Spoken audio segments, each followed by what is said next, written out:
Жогорку кеңештин бир нече депутаты президенттин Ош облусундагы өкүлү Зияддин Жамалдиновдун кызматтан кыянаттык менен пайдаланып жатканын айтып чыгышты. Алар президентке кайрылып, тез арада чара көрүү зарылчылыгын белгилешти. Эл өкүлү Жусупбек Коргонбай уулу Ноокат районунда Апшыратай эс алуу жайындагы Токой чарбасына караштуу жерди үйү менен кошо 2021-жылы өзүнүн бир тууган агасы Арапбай Жамалдиновго каттатып алганын билдирди.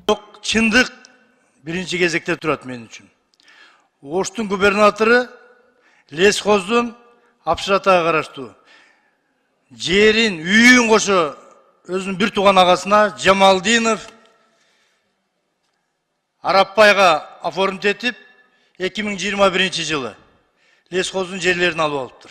Мен алдымдан мына официалдуу түрдө госрегистрден келген турат кагаздар өмүр бою бир күндө бизнес кылбай туруп ушунча жерлерге, ушунча мүлктөргө ээлик кылган мамлекеттин бир президенттин килтеген бир облусундагы өкүлүнө бул моралдык этикалык жактан да уят нерсе. Депутаттын кайрылуусунун артынан эле анын сөзүн 3 кесиптеши кубаттап чыкты. Алар учурда аким менен облус башчылары айыл өкмөттөрдүн үстүнөн басым болуп жатканын айтып, кадр маселесин козгошту.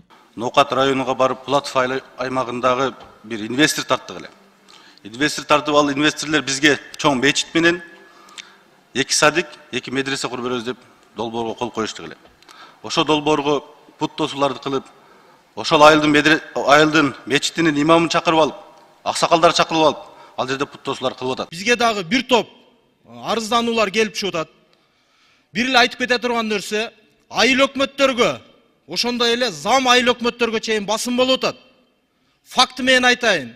Айыл өкмөттөр өз арызын жазып, жумуштан кетип атат. Анын үстүнөн губернатор турат. Мындай болбойт да, болбосом барып ишенбесеңер өкмөттүн комиссия түзгүлө дагы Ноокат районунун эли менен жолугуп, аныктап тактап келгиле. Айта турган сөздөр көп. Мен ошон үчүн менен кичине депутаттардын айтканына калыс катары, улуу катары калыс сөзүмдү айтып коеюн.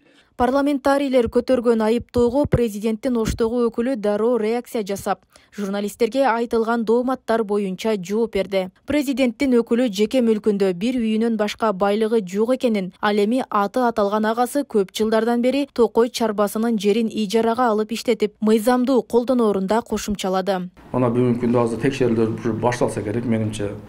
Мен бирөөсүнө да киришпеймин. Кайра айтат элем, ошол барып, ошол реалдуу барып көрүп, ошолорду текшерүүлөр жүргүзсүн. Сиздерге да каалайм, эгерде ошол кызыккандар болсоңуздар, барыңыздар ошол жерге барып, жанагы Лесхоздун кордонун тосуп алып туруп, ошол бизге өтүккөн бекен.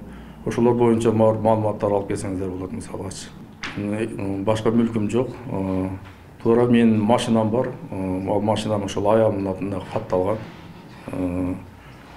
Ал машинаны дагы менимче ушул 2013-жылда алдык экенбиз.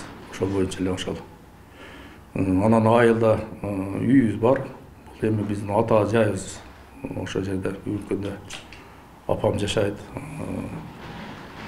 Ошол анан Ош шаарында дагы бизде эч кандай квартирабыз дагы жок, үйүбүз дагы жок. Бул жерде турганыбыз резиденцияда турабыз. Белгилей кетсек, маселе көтөргөн депутаттар менен атка минерлер жердеш болушат. Зияддин Жамалдинов дооматтардын баарын четке кагуу менен бирге ар кандай текшерүүлөргө даяр экенин кошумчалады. Ошондой эле кадр маселелери боюнча ага депутаттар тарабынан чалуулар болуп турарын, бирок алар айткандай чечилбесин билдирди. Кээ бир депутаттар кайрылган туура эле айыл өкмөт башчысына дайындап бер депчи. Айыл өкмөт башчысына дайындалыш үчүн ал резервде болуш керек. Билбейм, бул депутаттар боюнча андай маалымат жок. Алар ошо резервде жок кишилер дагы бизге берет, мисалга кылып кара бериле деп. Коргонбай уулу Жусуп кайрылган. Мен чечип берген эмесмин, туура. Башка маселе боюнча? Жок, кадр маселеси боюнча да кайрылган, ооба. Анан айтып атпаймынбы, Козуев Алишер бул жакта бир жаңы айыл өкмөт дайындалган экен. Ошол аркылуу келди деп маалымат бар биздечи. Демек ал балким акимге чыккандыр же башка жолдор менен койдурткандыр. Депутаттардын катары менен жасалган кайрылуусунан соң вице-спикер Нурбек Сыдыгалиев президенттин парламенттеги өкүлүнүн депутаттардын сөзүн мамлекет башчысы Садыр Жапаров менен министрлер кабинетинин төрагасы Акылбек Жапаровго жеткирип коюшун талап кылды. Ал эми президенттин өкүлү кайсыл орган текшерсе дагы даяр экенин билдирди. Роза Акматжан кызы, Жылдыз Кадырбаева, Ош ТВ.